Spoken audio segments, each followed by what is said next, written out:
দিয়েছেন। আমি প্রথমেই বলি দলের কাছে আমি কৃতজ্ঞ। আমি বিশ্বাস করি বরানগরের মানুষ কখনোই চোরেদেরকে ভোট দেবে না।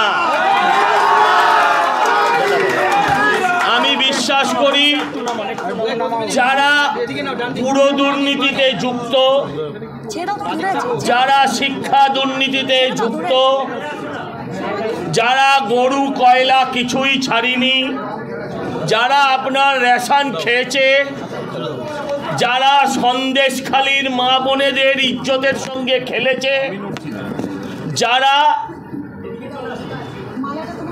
সন্দেশখালীতে মানুষের জমি লুট করেছে,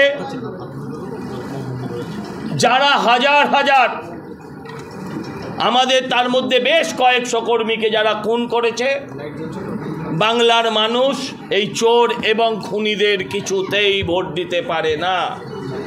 এখানে আমাকে অনেকে বলছিলেন এর গড় তাই গড় তার গড়। প্রথমে বলি গড় ভেঙে গেছে, ঘর ভেঙেও গেছে, গড়ও ভেঙেছে, ঘরও ভেঙেছে। প্রথমে এখানে এক মিনিট প্রথমে ছিলেন জ্যোতিবাবু, এখন তিনি সিপিএমের আর সে জ্যোতি নেই এখানে। তারপরে যারা ছিলেন, যিনি ছিলেন একমাত্র তৃণমূলের ভদ্রলোক, চোরদের সঙ্গে তিনিও বেশিক্ষণ অ্যাডজাস্ট করতে পারলেন না। তাই আমি অনুরোধ করব আপনাদের মাধ্যম দিয়ে, আজকে সবে আমার প্রথম এখানে রাজনৈতিকভাবে প্রার্থী হিসেবে আসা, আমি এখানে নতুন নয়, হয়তো সাধারণ মানুষের সাথে আমি এখানে মেশার সুযোগ পাইনি। আমি যখন বলতে লজ্জা লাগে, কিন্তু এটা সবাই জানে যে তাপস রায়ের 16 সালের নির্বাচনে আমার একটা দায়িত্ব এখানে ভূমিকা ছিল। তাছাড়া যারা ছাত্র রাজনীতি করে তাদের পাড়ায় পাড়ায় পকেটে পকেটে ব্যক্তিগতভাবেও কিছু লোকজন থাকে।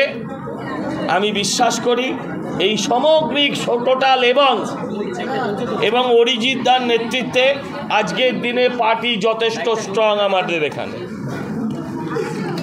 সকলের শক্তি নিয়ে আমরা বিশ্বাস করি যে আমি একটা সুযোগ পাবো, আমি নয় আমরা একটা সুযোগ পাবো। আপনাদের মাধ্যমে হাত জোড় করে মানুষের কাছে, এই অঞ্চলের মায়েদের কাছে, বোনেদের কাছে প্রার্থনা করছি, মাগো 2 বছর সময় দাও, 2 বছর। এই ভোট তো 2 বছরের। এ ভোট যে রিটায়ার হবে সে পেনশনও পাবে না, ওতে পাওয়ার বিরাট কিছু নেই, সম্মান ছাড়া, ভালোবাসা ছাড়া। আমিও বিরাট কিছু সিঙ্গুর নন্দীগ্রাম দিতে পারবো না, উড়ালপুল পাতাল রেল দিতে পারবো না, বরানগরের বন্ধ কলকারখানা থাকলে হাসপাতাল যেটা আছে সেটা নিয়ে লড়াই করব, খোলার চেষ্টা করব। কিন্তু যেটা আমি অ্যাসিওর করছি মানুষের ওপর যে অত্যাচার, বিজেপি কর্মীদের ওপর যে হামলা, জোর করে ভোট লুট, আমার শরীরে লিখে নিন, ভালো করে নোট করুন, আমার শরীরে রক্ত থাকতে এটা হতে দেব না। আমি অনুরোধ করব মায়েদের কাছে, একটা পাড়ার ছেলে যেমন থাকে আমি সেরকম একটা ছেলে হয়ে থাকব, যাকে 24 ঘন্টা ফোনে পাবেন, যাকে আপনি রোজ আপনার গলিতে ঘুরবে এমন নয়, কিন্তু আপনি জানবেন প্রতিদিনই সে পাড়ায় নয়, সে পাড়ায় আছে। রাজনীতি না করলেও আমার সংসার চলবে, রাজনীতি করে সংসার আমার চালাতে হয় না।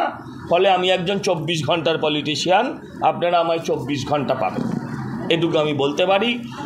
বহু ভোট ব্যর্থ হয়েছে, কখনো আমরা যাকে দিয়েছি সে জেতেনি, আবার যাকে দিয়েছি সে কথা রাখিনি জিতে, এরম অনেক হয়েছে। আপনি মনে করবেন আরেকবার ব্যর্থ হলেও হতে পারে। 2 বছরের জন্য সুযোগ চাইছি। যদি আপনাদের পাড়ার ছেলে, আপনাদের ঘরের ছেলে, আপনাদের অঞ্চলের ছেলে হিসেবে নিজেকে প্রতিষ্ঠিত না করতে পারি, সুখের সময় দূরে থাকলেও দুঃখের সময় কাছে থাকবো, এই কথা দিয়ে যদি আপনারা তাও একটা বার সুযোগ দিন, 2 বছরের জন্য সুযোগ দিন। যদি কথা না রাখতে পারি 2 বছর বাদে তো ডাস্টবিন আছেই, ফেলে দেবেন আমায়। 2 বছর আপনাদের কাছে যখন এরাম চিহ্ন দেখাবো তখন ভাববেন না আমি ভিক্ষি দেখাচ্ছি, জানবেন 2 বছর ভিক্ষে চাইছি। আবার বলছি, ভিক্ষে নয়, চাইছি ঋণ। 2 বছর বিজেপিকেও দিন। ভিক্ষে নয়, চাইছি ঋণ। ভিক্ষে নয়, চাইছি ঋণ। 2 বছর দিন বদলানোর সময় দিন। ভিক্ষে নয়, চাইছি ঋণ। অত্যাচারকে বন্ধ করতে আমাদের একবার সময় দিন। ভিক্ষে নয়, চাইছি ঋণ। ভিক্ষে নয়, চাইছি ঋণ। এই সরকারের অবসানের আসছে দিন, সেই দিনকে ত্বরান্বিত করুন। আপনারা এক সময়টা লালগড় ছিল, নামই বরানগর ছিল, আসলে লালগড়, সেই গড় ভেঙে ধূলিসাৎ হয়ে গিয়েছে। এবারে এখান থেকেই পরিবর্তন হয়, পরিবর্তন এখান থেকেই। আর আমি থাকি একটু দূরে, 30 মিনিট লাগে মোটর সাইকেলে আসতে। কালীঘাট আর নন্দীগ্রামের যত ডিফারেন্স তার থেকে অনেক কম। হ্যাঁ, আমি ইম্পোর্ট করে আনা নয়, ফরেনার নয়, দিল্লি থেকে অমুক জায়গা থেকে, তো গুজরাট থেকে আনা নয়, আমি পাশের পাড়ার। তো আমি আবেদন করব আপনাদের মায়েদের কাছে, এই অঞ্চলের ভোটারদের কাছে, যারা আমার সমবয়সী, আমার থেকে ছোট, সহযোগিতা চাই। 2 বছর থাকবো, শান্তিতে যাতে মানুষ ঘুমোতে পারে, অত্যাচার হবে না, এইটুকু আমার গ্যারেন্টি। এর বাইরে এক্ষুনি আমার দেওয়ার মতন কিছু নেই। আর বড় বড় প্রতিশ্রুতি আমি দিতে পারবো না। আমি থাকবো পাশে, থাকবো সাথে, এইটা কথা দিলাম।